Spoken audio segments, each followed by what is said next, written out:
ይኸውልሽ ቤዛ ሀሳብሽ ለድርጊት ፈጻሚው ተገቢ የሆነ ቅጣት አለው። እገታና የመግደል ሙከራ በቀላሉ የሚተው ጉዳይ አይደለም።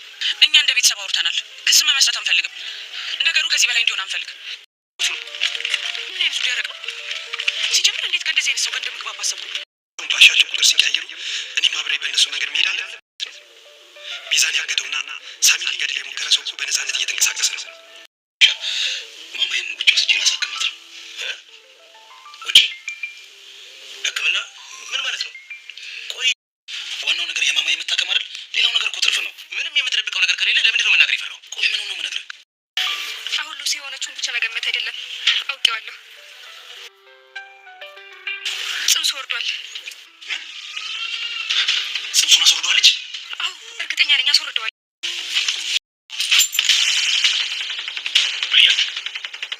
በቤት ሰራተኝነት ሰበብ እነ ዶክተር ሮቤል ቤት ልትሰልል የገባችው ሰራተኛ ዛሬ ገንዘብ ስትሰርቅ ተይዛለች።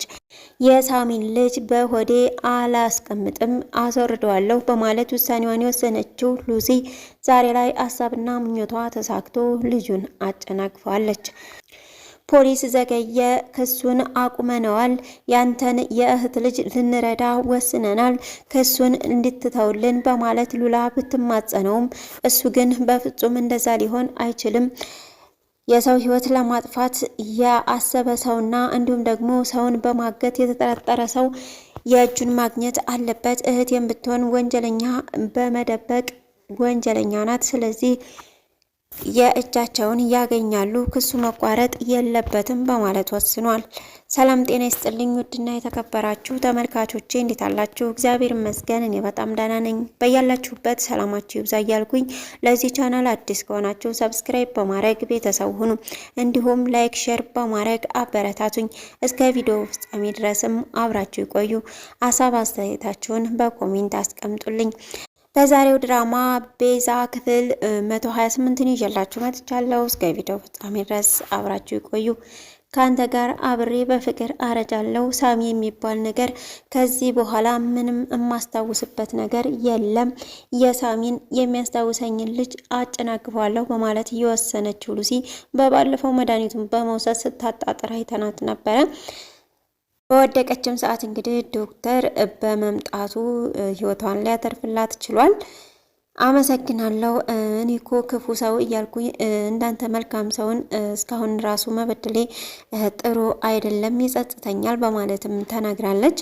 እሱም እንግዲህ ያጋጥማል፣ ያ ያለፈ ነገር ነው፣ አሁን ማንሳት የለብሽም በማለት በሽታው አሁን ደግነሽ ተቀድሞ ከባሰብሽ ደግሞ ሐኪም ቤት እንሄዳለን በማለት ይነግራታል። ሐኪሙ እቤት የሆኑ እንዴት ነው የሚሄደው? አንተ ታሽለኛለህ፣ ታክመኛለህ በማለትም እንግዲህ ነግረዋለች። በዚህ መሀል እንግዲህ ሲያወሩ ሰራተኛ ሆና የገባችው ሴት ሉሲ ምን እንዳጋጠማትና ምን እንደሆነች በር ስር ሆና ነበረ ያዳመጠችው። ባዳመጠችም ሰዓት እንግዲህ ያው ሉሲ ልጅ እያስወረደች እንደሆነ ታውቃለች። በስልክ በመደወልም እንግዲህ ሉሲ ምን እንደሆነች አውቅ ያለሁኝ ታማለች፣ አሁን ተኝታለች በማለት እንግዲህ ተከታትለሽ የሚፈጠረውን ነገር ንገሪኝ በማለት አዛዧም ይነግራታል። እሺ በማለት እንግዲህ እሷም ክትትሏን አላቆመችም። ዶክተሩም የዛሬው በሽታዋ እንግዲህ ካገገመች በኋላ አሁን ሁለተኛውን መድኃኒት ትወስጃለሽ፣ ያን ጊዜ ደግሞ ከአሁን የከፋ ህመም ሊሰማሽ ይችላል በማለት ይነግራታል። ግን እኮ ሁሉም ሰው ላይ ህመም እንደማይፈጥር ነግራኝ ነበር ብትለውም ብዙዎች ላይ አዎ አይፈጥርም፣ ነገር ግን አንዳንዶች ላይ ይፈጥራል ቢላትም እኔ ከብዙዎች አይደለሁም እያለች እንግዲህ እየተናገረች ነው የምትገኘው። ሁለተኛውንም መድኃኒት በመውሰድ እንግዲህ ጽንሱ እንዲወርድ ሆኗል። ጽንሱም እንግዲህ ከዚህ በኋላ ሳሚን የሚያስታውሰኝ ነገር ምንም የለም፣ ነገር ግን ከዚህ በኋላ ካንተ ጋር አዲስ ህይወትን እጀምራለሁ እያለች ከሱ ጋር ስታወራ ሰራተኛዋ ትሰማለች። ሱራፌልም እንግዲህ ባለፈው ከሉሲ ቤት ከተመታ በኋላ አንዳንድ ነገሮችን እየረሳ ነው የሚገኘው። ምናልባት በዛ ሰዓት የሆነ ነገሩን መቶት ይሆን ወይንስ ደግሞ የሆነ መድኃኒት ሰጥቶት እንዲረሳ እያደረገው ይሆን አይታወቅም። ማለትም ያው ዶክተር ሮቤል ዶክተር ስለሆነ ምናልባት የሚረሳበትን ነገሮች ከአጋጠመው ወይ መርፌ ሊሰጠው ይችላል በወደቀበት ሰዓት ማለት ነው። አሁን ላይ ሱራፌል ብዙ ነገሮችን እያስታወሰን አይደለም። እንዲሁም ከቤት ወጥቶ ነበረ። ከቤት የሚወጣው እንግዲህ ከነ ቤዛ ጋር ባለመስማማት ነው።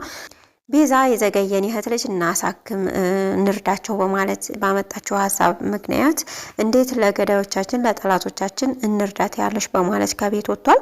በወጣም ሰዓት እንግዲህ የት ይሆን እያለች ቤዛ እየተጨነቀች ትገኛለች። ሳሚም እንግዲህ ይመጣል ቢላትም እሷ ግን አንዱ ጋር ወርቆ ቢሆንስ ነበር ያለችው። ሉላ ግን ፖሊሱ ጋር ሄዳ ክሱን አንፈልግም፣ ስለዚህ ልንረዳቸው ይገባል የእህትህን ልጅ እንድታሳክም ብትለውም እሱ ግን ለወንጀለኞች ቅጣታቸውን ማግኘት አለባቸው፣ ሕግና ዝምድና ይለያያል። ስለዚህ እህቴም ቢሆን በዚህ ጉዳይ ተባብራለች፣ እህቴም የጇን ማግኘት አለባት። እናንተ እንኳ ክሱን ብትተውት፣ ነገር ግን ወንጀል በመደበቅ ትከሰሳላችሁ እናንተ ራሳችሁ በማለት እንግዲህ ክሱን እንደማያቆምና እህቱንም እንዲሁም የቱን ባል ለፍርድ እንደሚያቀርባቸው ነው የተናገረው። ሉላም በዚህ ምክንያት እንግዲህ በስጨት ብላ ወደ ቤት በምትመለስበት ሰዓት ነበር እንግዲህ ሳሚ ወርቁ ያገኘችው። ምን ታደርጋለህ እዚህ ና እንሂድ ብትለውም አንቺ ማነሽ በማለት ነበር እንግዲህ እየተናገራት። ሉላ ነኝ ና ቤት እንሂድ በማለት ቤትም ይዛው ሄዳለች። የሉላና የቤዛ ሀሳብ አሁን ላይ ጥሩ ቢሆንም እነሱ ለልጅቷ አዝነው ነው፣ ግን ያው በእገታውም እንግዲህ የተሳተፉት ለልጅቷ ብለው ነው። ስለዚህ ምናልባትም በችግራቸው ሰዓት ገንዘቡን ተሰጠናቸው፣ ሁለተኛ እንደዚህ አይነት ጥፋት አያጠፉም ብለው ስለሚያስቡ ነው። እንዲሁም ደግሞ ልጅቷ ትዳን የሚለው ነገር ነው እጅጉን ያሳሰባቸው። ነገር ግን ሳሚና ሱራፌል በፍጹም ፈቃደኛ አይደሉም። ቅንዝርቴም እንግዲህ ማማዬን ወደ ውጭ ይዤ ልሄድ ነው ዛሬ ማታ፣ ስለዚህ ልነግርህ ነው መተህ ተሰናበትካት ብዬ ነው በማለት ለሳሚ ይነግረዋል። ሳሚ ማመን ነበር ያቃተው። ማለት ብር ከየት አምጥታ ነው ወደ ውጭ የምትወስዳት በማለት ይጠይቀዋል። ተበድሬ ነው በማለት እንግዲህ ቅንዝርቴም ይናገራል። ነገር ግን ሳሚ ሊያምነው አልቻለም። ከማን ነው የተበደርከው በማለት እውነቱን እንዲነግረው ይጠይቀዋል። ቅንዝርት ግን እየጠረጠርከኝ ነው ወይ በማለት ይናገራል። አሁን እንዴት ነው የማልጠረጥርህ? ያቺ እማምናት ትዳሬ ትሆናለች ብዬ ያሰብኳት ሴት እኮ ናት እየከዳች። ስለዚህ ከሰዎች አሁን ማንን ነው ላምን የምችለው? እየጠረጠርኩ ነው። ከየት ነው ያመጣኸው? ያመጣህበትን ለምን አትናገርም ቢለውም እንዴት እንደዚህ ትጠረጥረኛለህ በማለት እንግዲህ ቅንዝርቲም በንደት ወንጀሉን እንዳልፈጸመ ገንዘቡንም ያው እንዳልሰረቀ አድርጎ ከሳሚ ተለይቶ ወጥቷል። ያው በጥል ማለት ነው። ሳሚም አሁን ላይ ይሄ ነገር በአሚሮ ተሰራጭቶ ያው ሰለሰለው ነው የሚገኘው። ሱራፌልም ከውጭ እንደመጣ ማረፍ ፈልጋለሁ በማለት ወደ መኝታ ቤቱ አቅንቶ ነበረ። በዛ እንግዲህ ክላሱ በገባ ሰዓት ያቺ የነ ዶክተር ሮቤል ሰራተኛ ትደውልና ጽንሱ እንደወረደ ትነግረዋለች። እጅግ በጣም ነበር የደነገጠው ሱራፌል። አሁንም ክትትልሽን ቀጤ፣ እንዲሁም ደግሞ በሻንጣ እየተቋጠረ ብር ፈልጊና አውጪ፣ እኔ እቀበልሻለሁ ወይም ሰው ልክልሻለሁ በማለት ይነግራታል። እሺ በማለት እንግዲህ መኝታ ቤት ገብታ የቁም ሳጥን ውስጥ እንዲሁም ደግሞ የሻንጣ ውስጥ ስትፈትሽ ዶክተር ሮቤል መጥቶ ምን እያደረግሽ ነው በማለት ነው የጠየቃት። ምን ልትመልስ ትችል ይሆን? በቀጣይ ቪዲዮ ነው የምናየው። ምናልባት ጨርቅ ነገር ተያዘች ወይ እያጸዳሁ ነው ልትል ትችላለች፣ ወይ ደግሞ አልጋ እያነጠፍኩ ነው። ብቻ በቀጣይ የምናየው ነው የሚሆነው። እስካሁን አብራችሁ ስለቆያችሁ እጅግ በጣም አመሰግናለሁ። ለቻናል አዲስ ከሆናችሁ ሰብስክራይብ እያደረጋችሁ አበረታቱኝ። በያላችሁበት ሰላማችሁ ይብዛ። ሰላም ለሀገራችን ይሁን፣ ሰላም ለሕዝባችን።